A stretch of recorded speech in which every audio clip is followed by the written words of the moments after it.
What's up, boys? Welcome back to another video. Today, we are reviewing the game between the Oklahoma City Thunder and the Charlotte Hornets. As you can see on the screen, the Oklahoma City Thunder did come out with a win in this one, 109-107, with a absolutely insane finish.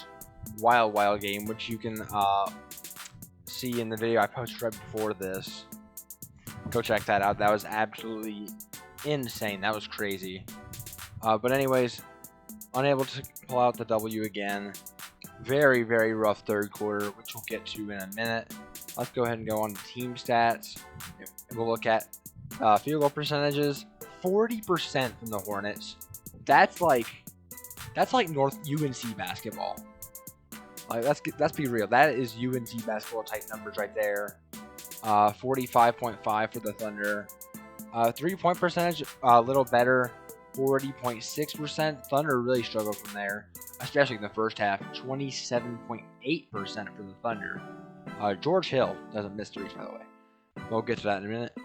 Free throw percentage has to get better. 62.5% as a professional basketball team is not going to cut it. 79.2% for the Thunder. Rebounds, we were out rebounded yet again, which you can kind of expect. Cody Zeller is out. And Busy is probably one of the shortest centers in the league. So it's going to be tough to get rebounds there. But anyways, turnovers, 17 for OKC compared to 13 for Charlotte, which is a good sign. Didn't turn the ball over that much.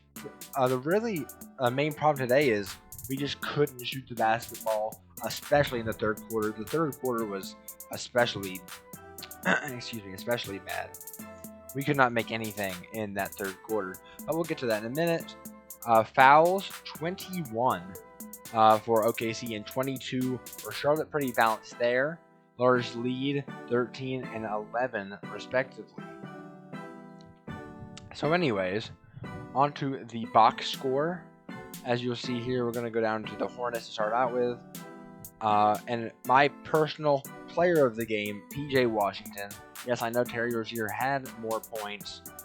But anyways, PJ Washington shot pretty efficiently, 7 for 15. Finished with 18 and 8 rebounds. Good game from him. 3 blocks, which you love to see.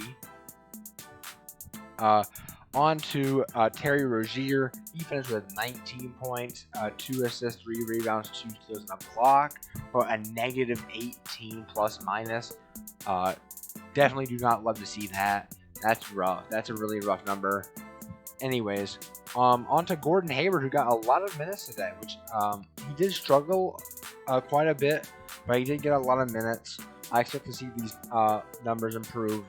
Veteran player. This won't hold very long. It was just a weird day today. 12 points, 4 boards, 7 assists though, which is nice, and 3 steals, which is also nice. Devontae Graham, 14 points, positive 14 plus minus, which is fantastic, with 10 assists, but as you can see, did not shoot very well at all. You can tell he was getting really frustrated with himself out there, not being able to hit shots. It was really rough today hitting shots, man. It was really rough if you watch this game live. On to Bismack Biyombo, who's our starting center. As weird as that sounds. 5 points for him, 9 boards. 9 boards for a 6'8 center, I'll take that. 4 assists and 2 blocks for Busy. Not very efficiently at all, even though every shot he shot was layup. That's tough. Anyways, on to the Hornets bench. Let's start it with LaMelo Ball, because I think he had actually a really good game. He actually had a really good game. LaMelo finished 5 for 10, 2 for 4 from 3, with 13 points. Ignore the plus minus. When he was in the team was worse, but LaMelo shot pretty well, especially in the first half. Literally nobody shot well in the third quarter, which is why these numbers are a little worse than they were. But the first half, LaMelo was, I believe, 4 for 6, and that just got worse in the third quarter. And he didn't play much in the fourth quarter, and he only played 15 minutes. Like, this is the 13 points in 15 minutes is not bad. So pretty good game from him with 6 boards. That's nice. And Miles Bridges, who really struggled at the beginning. These numbers are extremely inflated for the final 5 minutes of the game.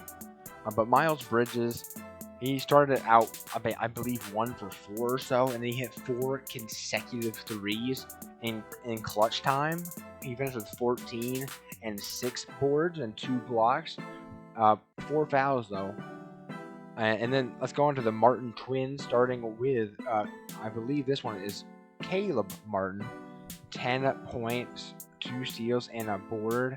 He got good playing time. He's kind of like alternate from last game, where Cody was getting most of the minutes. This time it was Caleb. Cody Martin, he finished with 0 and 2 boards. Did not shoot a single time, but he's out there for the defense, man. What else can I say? And then finally, Jalen McDaniels, 1 field goal for him tonight. He finished with 2 and 5 boards with a positive 13 plus minus, which is nice. To the Thunder, for just 1 second, to point out a few key guys in their win.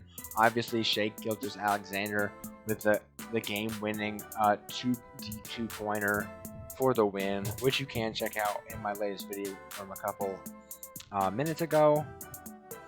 Off the bench, Mike Muscala, pretty nice game. He finished with 14. Al Horford really struggled. Did have 13 boards, but shooting-wise, not his greatest. And yeah, that's going to be it today, guys.